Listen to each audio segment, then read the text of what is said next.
Welcome, welcome, welcome to another episode of Carrot Juice. I am your host, Monte Lee, and thank you for taking the time, sitting down and listening to this program. So before we get started with this episode, I wanted to do a little bit of housekeeping. So if you don't already know, I'm a car guy. I enjoy vehicles a lot. So if you haven't done so already, why don't you just go ahead, lend me a BMW? You can do it right now, and guess what? It's actually free. So what's the BMW special?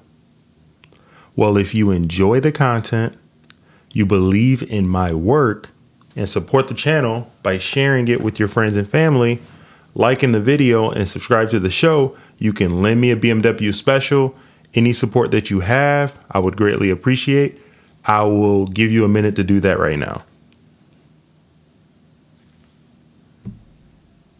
All right, thank you. And we can move on. Adjust my level a little bit. All right. So the first topic that I wanted to get into today had to do with an article that I recently saw about a very popular TikToker. So all you people who are a little bit older, if you haven't heard about TikTok, it's a place where a lot of young people go and dance. I don't know what it's all about. I don't understand why it's so popular, but that's pretty much the gist of it. Okay. So the article that I saw was posted by the New York Post on June 7th. So that's today. I'm recording this on Monday.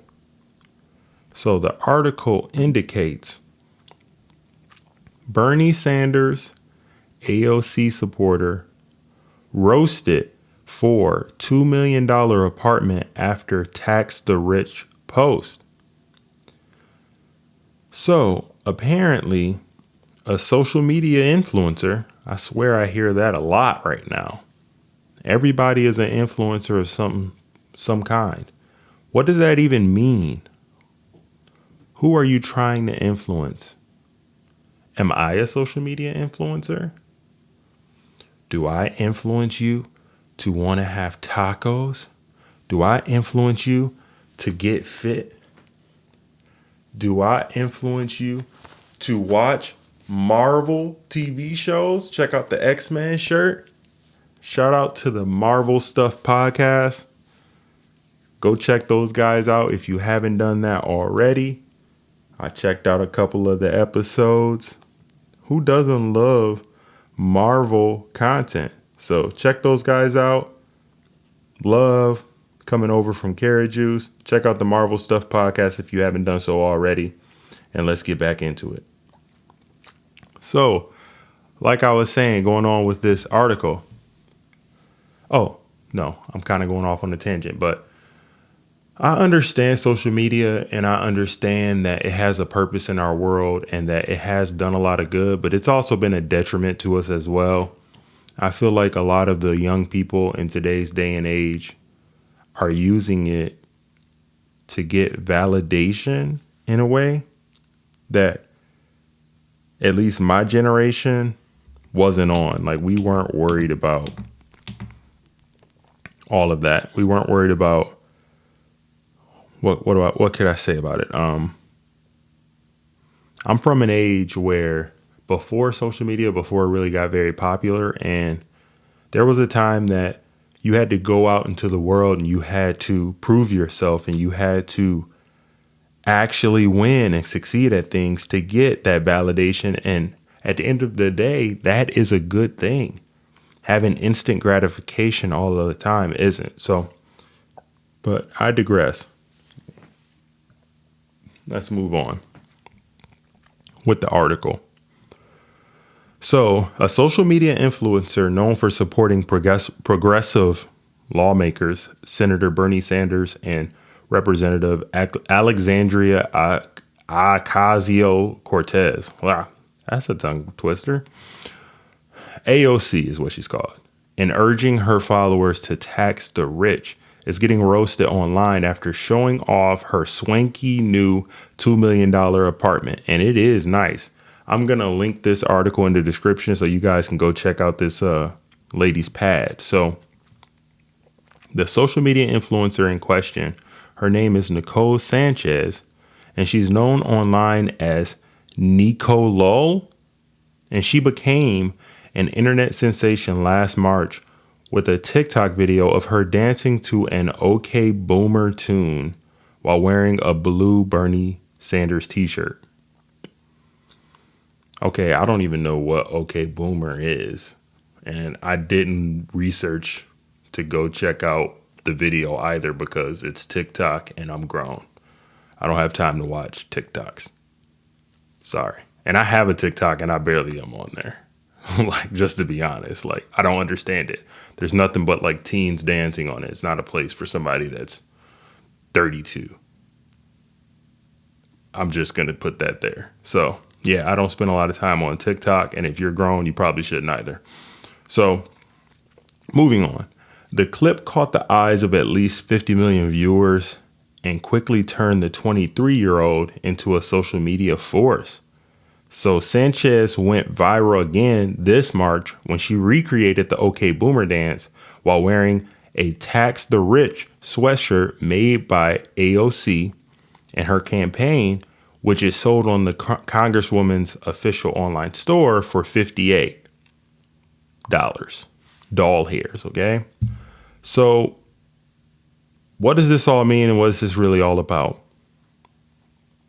So me personally, I love when hypocrisy gets called out when it's on display. And clearly, in this instance, it is on display here.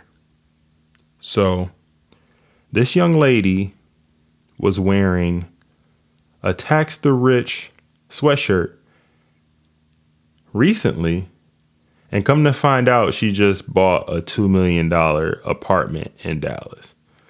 I mean, props to you. I want you to be successful. I want you to do great things. I have no issues with you having that place. I mean, it's your money. It's America. It's America, right? But where I push back against this is you're repping something that's about taxing the rich when, in all honesty, you are one of those people. And then when she got asked about it, she kind of backtracked a bit. And we'll get into that further in the article here. So the article goes on to say that many viewers were quick to blast her as a hypocrite, pointing out that her newfound wealth doesn't jive with her support of AOC's campaign or Sanders, who are both known for their progressive agendas. So one critic actually stated, "I thought you were a Bernie supporter," and also said, "Tax the rich, distribute the wealth. Everyone lives equally." So somebody also went on to say they're always socialists until it's their money and not someone else's. So I'm going to put this out here. I am not a socialist. I understand capitalism. I do not want this country to become a socialist country. I believe in accountability. I believe in a merit-based society. I believe you should get what you put into from the work that you put out, you should get back. So I believe in people getting wealth and success and succeeding based on their merit. I believe in that fully, and I do not want this place to become a socialist country. So someone also noted that the apparent online flex wasn't the only time Sanchez appeared to flaunt her wealth, noting a photo she posted in late May showed her splaying atop a pricey BMW. Ooh, she got a BMW too? Okay. All right, let me see. Okay. Oh yeah. She has a post on Twitter, says Beamer Girl, and she's wearing like some like Sailor Moon outfit. Okay. The Beamer looks nice too. Like I said, I have nothing against this young lady making money, but don't try to mooch off of the tax the rich campaign when on the other end, you're doing well, you're wealthy, and you're saying other things that are contradictory to that and supporting things that are contradictory. I feel like you're kind of trying to play both sides of the field, and it doesn't work like that. So another fan stated, "Brought to you by capitalism, a frustrated fan." So the article goes on to talk more about this girl, and I really don't care that much about the rest of this. I had another article here that I wanted to get into that kind of talks a little bit more about this. I saw one of her quotes where she was grilled about the tax the rich comment, and then she actually backtracked and said in so many words, she was talking about the super wealthy, like the billionaires with a B, when she was referring to tax the rich. And I just don't agree with that. If you're a millionaire in this country, you're wealthy. And I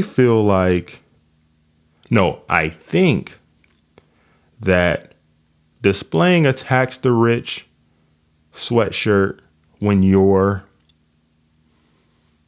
close to, or if not already there because you just bought a $2 million apartment, is a bit disingenuous. I mean, we weren't born yesterday, and I think there's better ways to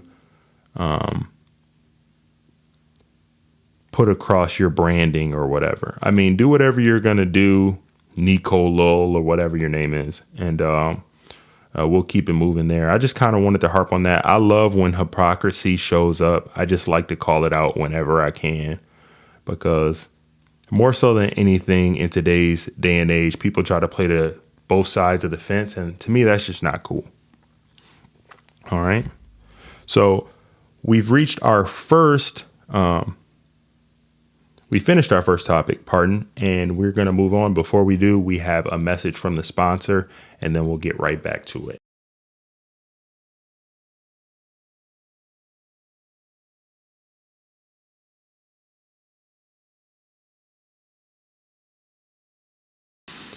Okay. All right.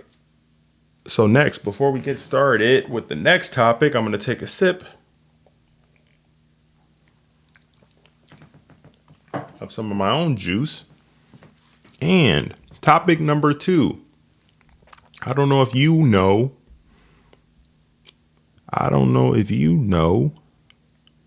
but apparently, according to fatherly.com, I saw another article where it states why 40-year-old millennials are so much broker than their parents. Yes, this means you. And technically, I am a millennial because I'm 32. So the article goes on to state, if you are turning 40 this year, by some metrics, you are actually the oldest kind of millennial. Really, if you're reading this, you're probably already aware that millennials are doing much worse financially than many other age groups, but you did know that also includes those of us about to enter middle age. So, millennials can't catch a break. I mean, I've been here through and I'm not complaining, but I'm just stating the facts. I've been here through the technology boom, okay? All of these tech jobs and everything coming up. But while that was happening, I was in college getting an education or just graduating high school, okay? Then 2008, like right when it was time for me to go to college, because I graduated 2007, the housing market plummets. All right. And then we finally recover from that, graduate from college, doing well with work, everything like that. Then the pandemic hits. So it's like we have been through a lot as millennials when you think about it. And all right, I'll just go on and read the article because it's going to explain more. But there is some truth here.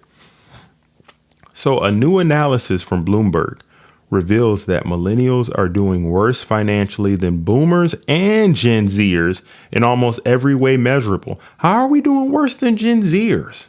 How is that even making any sense at all? They're on Snapchat, Instagram. They're investing in cryptocurrency. Come on, millennials, we need to do better than this. And that includes people who are 40 years old. But why, you ask? So if you already haven't guessed, the primary culprit is student debt. A greater share of millennials have it, double that of Gen Zers at the same age, and they have more of it, an average of $19,000 instead of $12,800. These debts follow people around for years. Trust me, I know. Of course, limiting how much they can save and delaying major expensive life decisions like having a kid, buying a home, yada, yada, yada. So you could make a snarky case about why millennials are borrowing more. All those $6 lattes, things like that. But the dramatically higher cost of a college education, as well as housing, is a simple explanation for more student debt. So this is what we already knew. You're with me if you are a millennial, but I am someone that's all about taking responsibility, and we can get through it. We just need to be more mindful and tactful in our approach and how we handle things moving forward and making decisions. I believe that a lot of us just had a false sense of what college really meant and what it looks like. If I could go back and think it all over, I probably would have done some more research before going to college on what career field is going to have the most growth in the next 10 years. What's the stability of the careers? How much is it going to cost to get that degree? And what does it pay? You will be surprised by how many people I talk to just in day-to-day life walking around that I asked them what they do or what they're doing or what they went to school for, and they're not doing that at all. And I asked them, okay, why did you go to school for that? Or why aren't you working there? And they would say, well, I'm not working there because it doesn't pay enough or there's not enough open positions. And I'm thinking in my mind, nobody told you or you never looked into how much the position would pay on average or if there would be any available positions. And a lot of them would say, well, I never thought of that. I was just thinking about getting the education. And I was told you need to get an education. You need to go to school. It's pushed by the culture, pushed by your parents, pushed by other people in high school and in the college and admissions and so forth. And you never really think about that. And now you got this $40,000 or $50,000 of student debt and you're not using that at all. What sense does that make at all in this country? That doesn't make any sense to me. And I feel like that's happening more and more in today's day and age. And as a collective, we need to do a better job of only going to get these degrees if it makes sense. I am going to push so much more. And I've been saying this to my own family members, to anybody that will listen. If you're a young person and you don't have a set path right now on what you want to do, I would highly encourage you to think about trades. Think about becoming an apprentice to be a plumber. Think about doing what you can do to see if you could work as an electrician, the gas and oil industry,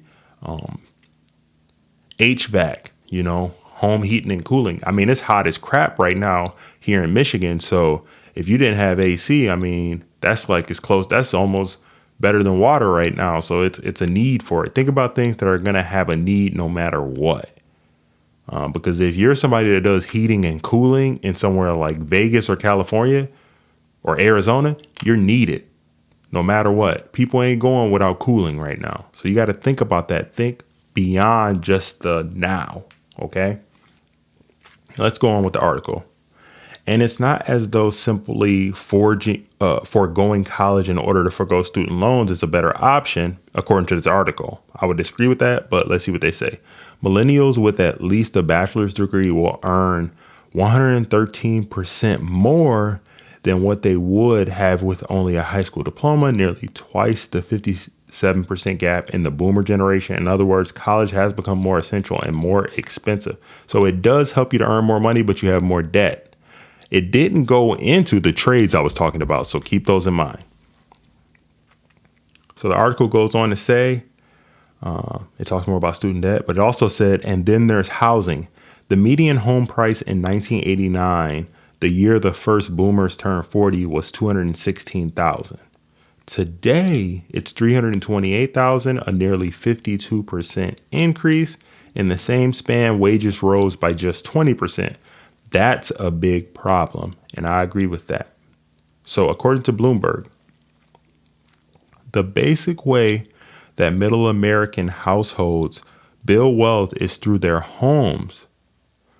And that's according to Richard Fry, a senior researcher at the Pew Research Center. So millennials have been less likely to be homeowners. Fewer of them begun the process of building home equity due to that student debt. Okay. So we're kind of behind as far as that, but we still can catch up. I just think we need to be more mindful and practical with our application and our choices moving forward. Okay. So the article goes on to recap that going to college unlocks dramatically higher earning potential, but it's so expensive that it requires taking out large loans that handicap what you can do with those earnings, hence buy a house. Okay, and that's the chief and the major way that Americans have built wealth over time. So a synopsis of all of this is, if you're not going to college for something that's going to earn a good amount of money that's going to make the degree worth it, consider different options. A trade is what I would tell you. So I like to give some common sense, some commentary, but I also like to give some nuggets of truth. I would like to hopefully impart some wisdom on people who might not have that much guidance. So I want this to be a place where you can learn some things along the way. And so I thought that was important because that's relevant right now to what we're going on and what we have going on in the world right now. I mean, a lot of things are uncertain, and yeah, we got to figure this stuff out. So moving on, let me get my beverage, replenish myself, and then we'll get to the next topic.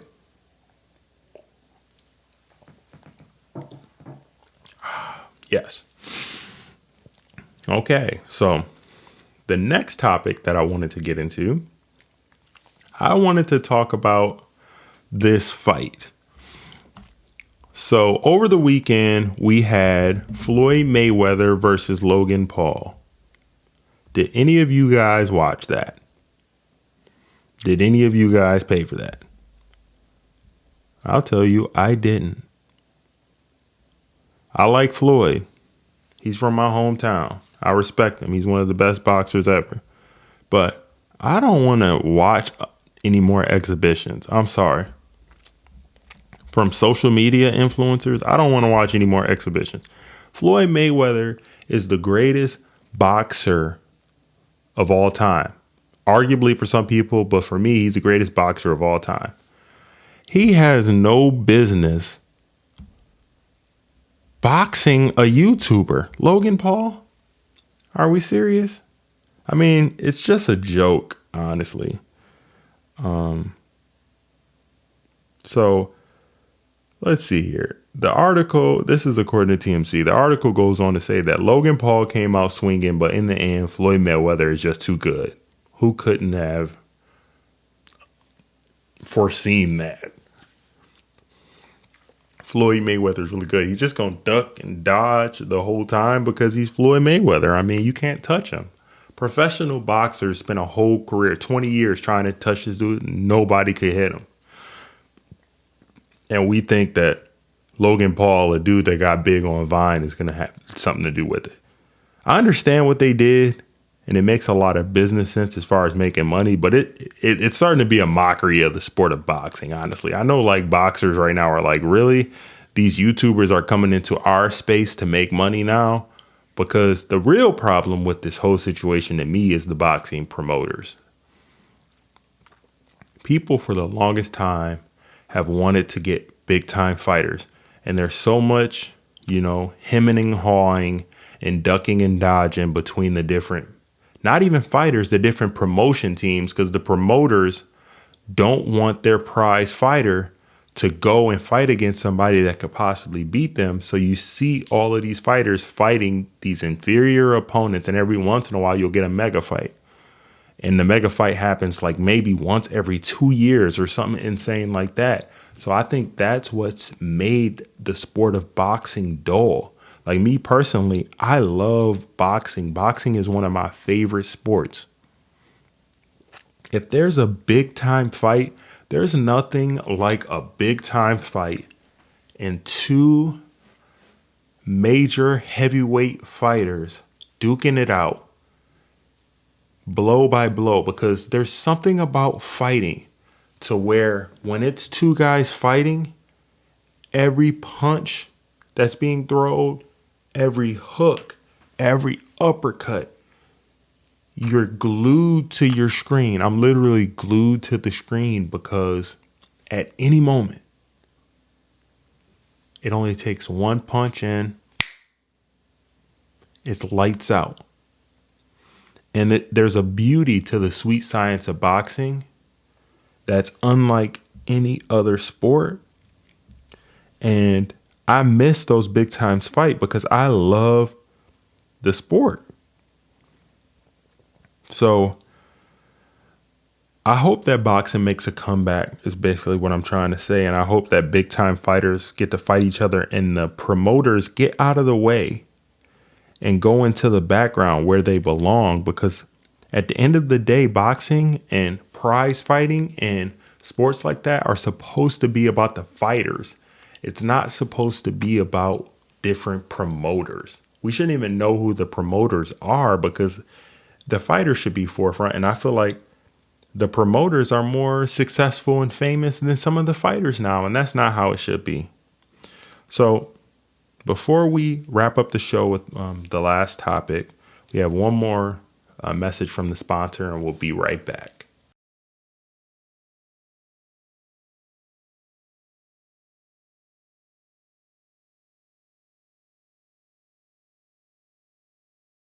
Back. All right.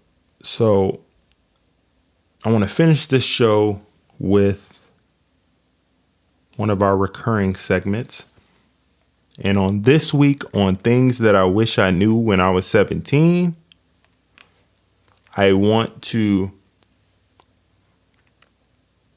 start with a quote. Obsessed is just a word the lazy use to describe the dedicated. Russell Warren. So, that quote might seem a little pretentious, but there are a few things worth considering before making that judgment. So, passionate people are often called obsessed or crazy.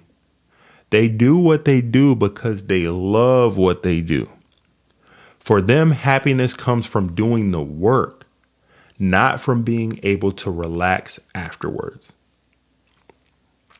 Lazy people, or any mediocre person for that matter, fall into the habit of calling these passionate people obsessed or crazy as an excuse. This post is just a shout out to the people who are passionate about their work. Keep on doing what you do and don't let anyone discourage you to do what you love to do. I thoroughly enjoyed that, and I enjoy work. I have always enjoyed work. And it's not just like going and clocking into work. I mean, actual physical labor. I appreciate it and I enjoy it. And there's something about seeing your work and seeing the progress you make over time, even if you're not good at it right off the bat. It's about working the muscles. It's about working the skill in whatever you're doing. If it's gardening, then after a while of doing it multiple times, you get better at gardening. If it's cooking, you're going to burn some crap up a couple of times, but before you know it, you're going to know how, through trial and error, how to prepare that dish the right way, how to change the temperature, okay? Change the way you flip that piece of meat or that ingredient or whatever you are preparing in a way that's going to be better than the last time you did it. And then you're going to teach that. I feel like you truly master something when you can teach someone else. I feel like that's when I finally really mastered a skill. When I can teach somebody else to make that dish that I love to make, that's when I know that I've mastered it. So I have another thing that I want to share with you that kind of coincides with this, and then I'll talk about it and we'll wrap up the show.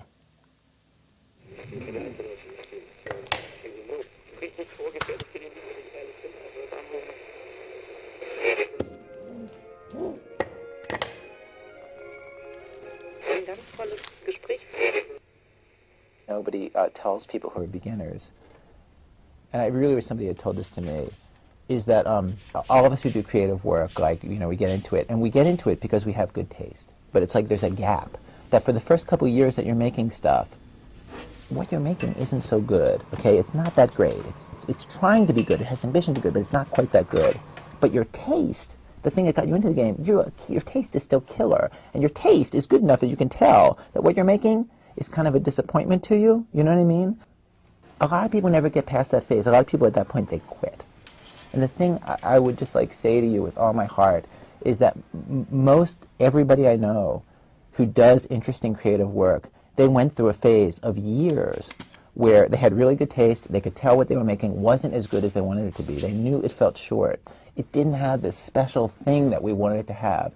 And the thing I would say to you is everybody goes through that. And for you to go through it, if you're going through it right now, if you're just getting out of that phase, you got to know it's totally normal. And the most important possible thing you could do is do a lot of work. Do a huge volume of work. Put yourself on a deadline so that every week or every month you know you're going to finish one story. Because it's only by actually going through a volume of work that you're actually going to catch up and close that gap. And the work you're making will be as good as your ambitions. It takes a while. It's going to take you a while. It's normal to take a while, and you just have to fight your way through that. Okay?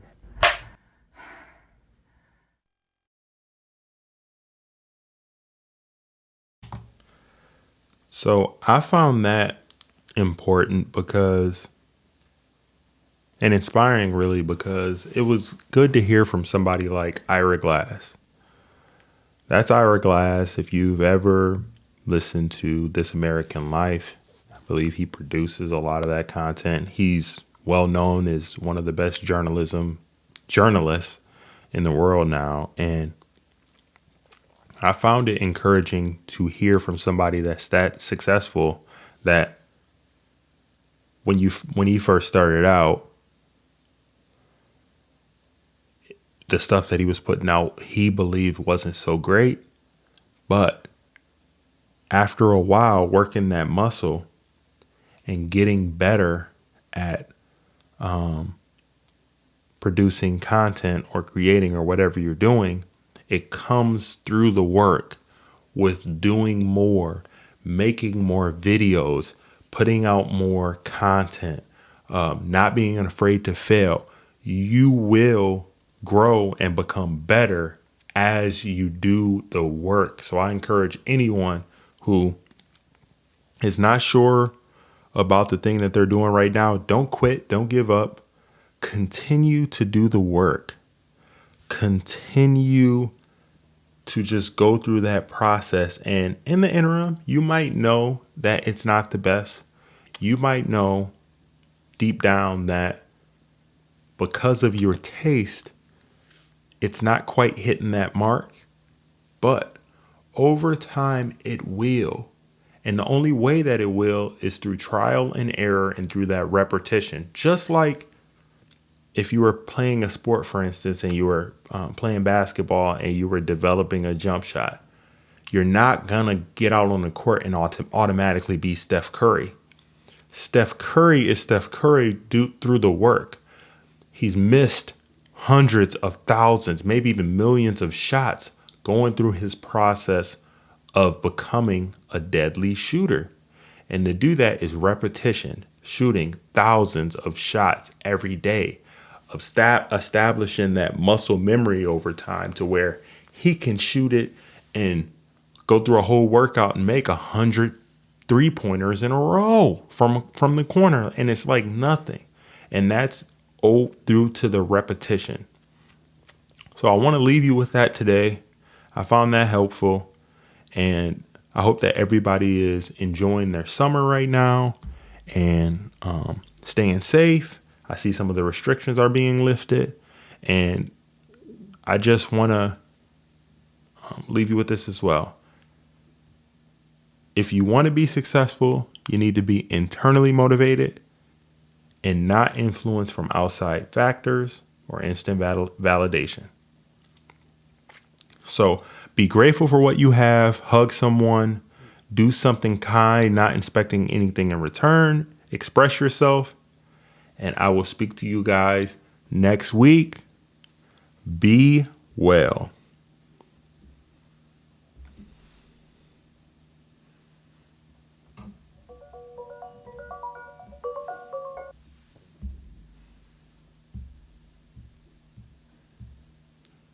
That's it.